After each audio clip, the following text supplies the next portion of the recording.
السلام علیکم جی، میرا نام تحریم قاضی ہے اور میں ایک جرنلسٹ ہوں۔ آج میں آپ سے ایک بہت ہی اہم موضوع کے حوالے سے دوبارہ سے بات کرنے جا رہی ہوں، لیکن یہ وہ موضوع نہیں ہے جس میں میں پہلے بات کر چکی ہوں، آپ کو بتاتی چلی جاؤں۔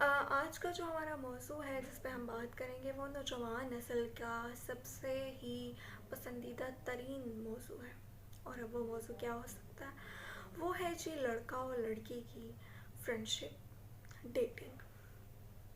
اچھا، اب ہوتا کیا ہے کہ ہمارے ہاں لڑکے اور لڑکیاں دونوں کے لیے یہ چیز اس قدر امپورٹنٹ تصور کی جاتی ہے کہ اگر کسی لڑکے کی کوئی گرل فرینڈ نہ ہو اور اگر کسی لڑکی کا کوئی بوائے فرینڈ نہ ہو تو وہ تو بیچارہ اپنی جنس پہ ہی شرمندہ ہونا شروع ہو جاتی ہے۔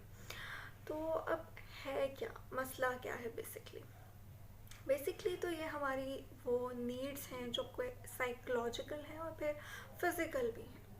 تو اب ان نیڈس کو جو ہے وہ پورا کرنا بھی ضروری ہے، لیکن ہم تو ماڈرن بھی بننا چاہتے ہیں اور ہمیں شوق ہے کہ ہم اپنا کیریئر سیٹ کریں، ہم بہت زیادہ پیسے کمائیں، ہم بہت بڑی بڑی گاڑیاں خریدیں، ہم بہت بڑے بڑے محل بنا لیں، لیکن ہم شادی نہ کریں اور ہماری ساری ضروریات پوری ہوتی رہیں۔ اب اس چکر میں ہوتا کیا ہے؟ ہوتا یہ ہے کہ ہم استعمال کرنے لگ جاتے ہیں دوسروں کے جذبات کو استعمال کرنا یہ تو ایک بہت عام سی بات بن چکی ہے۔ اپنے مزے، اپنے پلیئر کے لیے ہم کسی کے بھی ساتھ افیئر چلا لیں، ہم کسی کے بھی ساتھ دوستی کر لیں، اور جب ہمارا دل بھر جائے، جب ہمارا دل ہی نہ کرے اس کی جانب دیکھنے کو، تو ہم اسے چھوڑ دیں۔ آپ کسی کے ساتھ ہیں تو کیوں ہیں؟ آخر کیا وجہ ہے کہ آپ کسی کے ساتھ ہیں؟ آپ کسی کے ساتھ فرینڈشپ کر رہے ہیں تو کیوں کر رہے ہیں؟ آپ کسی کے ساتھ ریلیشن شپ بنا رہے ہیں تو کیا آپ اس سے شادی کریں گے؟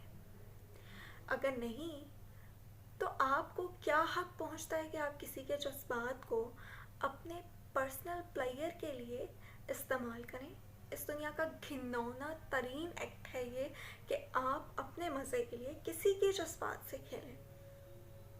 اپنے لیے ایک سٹینڈرڈ تو سیٹ کر لیجئے، اور اس سٹینڈرڈ میں اس بات کو مد نظر رکھیے کہ آپ کسی کے جذبات سے کیوں کھیل رہے ہیں اور کیوں کھیلنے جا رہے ہیں، اور کیا آپ کا کسی کے جذبات کے ساتھ کھیلنا کوئی معروف ترین عمل ہے؟ پلیز سوچیے۔